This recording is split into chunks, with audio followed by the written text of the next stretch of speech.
A fatal cancer diagnosis drives high school chemistry teacher Walter into a life of crime. Breaking Bad could be described as a drama about a group of wicked geniuses competing with one another. As Walt makes his violent rise to the top of the Southwest U.S. meth trade, he encounters many other criminals while evading the DEA's investigation. The plots that the show's characters concoct are more elaborate than anything Walt could ever come up with. First up, destroying the RV. Season 3 concludes with Hank having located both Jesse and the legendary meth lab in an RV. Walt goes to the old Joe's junkyard, intending to have the RV destroyed before Hank can find it. Jesse discovers this and attempts to interfere, but Hank follows him directly to the RV. Walt freezes inside the RV when Hank almost opens the door to arrest Jesse, but is prevented by old Joe in one of the series' most gripping scenes. When Hank refuses to go, Walt calls Saul, wink wink, who lures Hank away long enough for Walt to demolish the RV. Secondly, to get Jesse back on his side, Walt frames Gus. Gus Fring resolves his troubles with the Juarez cartel and focuses on Hank's inquiry. He'll have to kill Walter White to kill Hank. Fring wants Jesse Pinkman to replace Walter, but he can't murder Walt. Fring threatens Walt's family if he rescues Hank. Walt stays because he cares for Hank. He can't do it alone. He needs Jesse, but they fight. Walt, desperate, implements one of his worst plans. He poisons Brock, the son of a girl Jesse dated, with Lily of the Valley, and convinces Jesse that Gus used Jesse's stolen ricin cigarette, a strategy Gus has used before. Jesse joins Walt to defeat Gus. Jesse becomes as dangerous to Walt as Fring once he learns the truth in Season 5. Next up, disposing off the evidence by magnetization. Walt's smugness soars after killing Gus in Season 4, but he realizes he's still in danger. Police are anticipating a swarm to Gus's last known location to gather evidence against him and his colleagues. Walt and Jesse forget about the surveillance cameras Gus set in the laundromat until police find them. Jesse, Mike, and Walt plan. Mike considers leaving town, but Jesse's suggestion is the best. He recommends a large magnet. The trio obtain a huge truck and magnet to demolish the evidence room and laptop data from outside. After that, we have Walt killing Jack's gang and Lydia. In the series finale, Belina, Walt says goodbye to his loved ones, gives them his money, and settles past scores before accepting his cancer. Jack Welker, his crew, Steve Gomez, and Lydia Rodarte Quayle are on his hit list. He pursues Lydia, Todd poisons her at her favorite cafe, then he has Todd appear to be broke and give Jack a cheaper method to break bad. Walt and Jack's gang both plot to kill each other at the meeting. Walt's strategy succeeds. When he finds Jack's kidnapping, he kills everyone in the room except Todd and Jack, who are killed by Jesse and Walt respectively. Next up, Hector's wheelchair bomb. Gus couldn't resist bragging to Hector Salamanca after conquering the Juarez cartel. Jesse watches from a distance as Gus tells the wheelchair-bound Hector that his family was slaughtered. Now that Hank's inquiry is complete, Gus can focus on Walter. To avoid angering Jesse, he threatens to kill Walt's family. Everything's set. In Season 4's last episode, Gus keeps one step ahead of Walter for most of the cat and mouse game, but Walter comes up with a brilliant approach when he learns Gus visited Hector. Hector's offered the decision to kill himself to avenge his family, or squeal to the DEA and have Gus assassinated. Walter's bomb in Hector's chair will murder Fring. Hector sends Fring to the abyss in return to the chance to get revenge and avoid an old age home. Another great plan was cooking meth in those tented houses. In Season 5, the FBI seizes Mike's stolen money while investigating Fring. Instead of doing it alone, he reunites with Walter White to run their meth empire. They need a new home. Many potential places are deemed unsafe. Walt convinces Saul to cook in fumigated houses. No one, including police, would approach a tent with deadly chemicals without Walt and Jesse's gear. Never using the same place repeatedly prevented forensic clues. When no one was looking, Walt and Jesse would sneak inside, set up a lab, cook a few batches, and depart before the family returned. Then we have Gretchen and Elliot falling for Walt's con. Walter's mood takes a turn for the worst after he watches Gretchen and Elliot Schwartz downplay his contributions to their success in an interview that was broadcast on television. Gretchen and Elliot Schwartz hit the jackpot, while Walter struggled in an unchallenging and low-paying career. As time goes on, this state of melancholy evolves into rage. Walt comes to the conclusion that he must go back to his childhood home in order to settle old scores before he passes away. Walt's wounded pride is one thing that riles him up the most. Seeing as he needs to provide for his family, Walt decides to get creative. After gaining entry to the Schwartz home, he forces Gretchen and Elliot, who are understandably shaken by the experience, to establish an irrevocable trust benefiting both Walt Jr. and Holly. Another amazing plotline is Gus decimating the cartel. In Season 4, Gus approaches approach the cartel under a false flag truce and set up a fatal, vengeful trap. Gus recommends sending Jesse to the cartel with Walt's formula. Gus poisons Don Eladio, the Juarez cartel head. Fring, who has fought a deadly underdog battle against the cartel for years, ultimately triumphs. Next up, we have the killings of Mike's men in prison. As the death of Gus Fring draws closer, his friends in the DEA scramble to find any clues. Detectives arrive early in both incidents, only to have our criminal characters sneak in and destroy evidence before it can be used to track them down. However, they've bigger issues as all of Mike's enforcers have been detained, though he assures Lydia Rodarte Quayle and then Walt that they are reliable men. The government has already frozen their assets. It's only a matter of time before one of them cracks under the pressure and starts singing like a canary. After Walt kills Mike in the middle of an argument, he can do whatever he wants with the family. He decides to kill all of his men in prison and give the others a solid example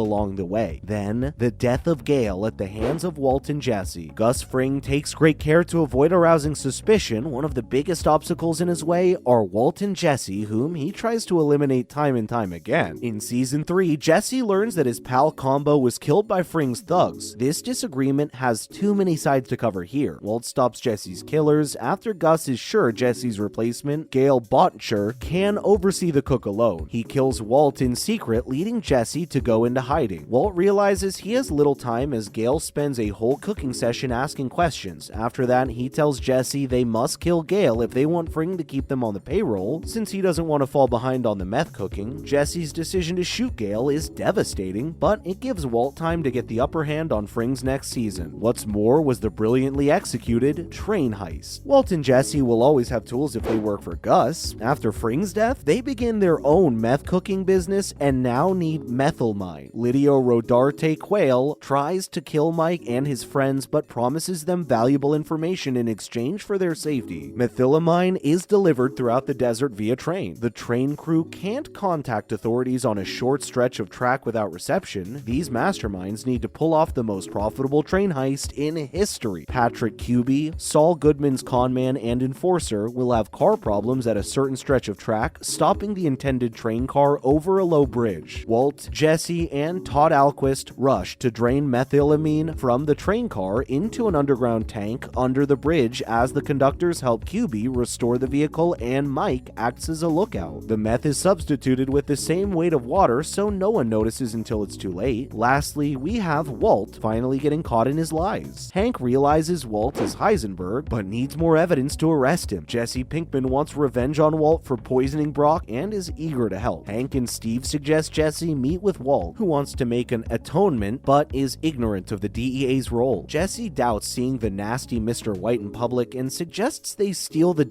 cash from Walt. The location of Walt's stash is unknown, but they'll find out. Jesse sends Walt a snapshot of cash burning in a drum. When Walt doesn't come to face him about Brock, he calls and says he discovered his money and will burn $10,000 every minute he does. Walt panics and runs to the desert to get his money. When he arrives and finds it deserted, he learns he's been fooled and Hank, Jesse, and Steve followed his phone's location. Busted. Jack Welker's presence prevented it, setting up the series' final clash. That's a wrap for this video. Do you want to know about all the other amazing plot lines in Breaking Bad? Let us know in the comments below. Make sure to give this video a thumbs up and subscribe to our channel for more videos just like this one. Thank you so much for watching. We'll see you in the next one.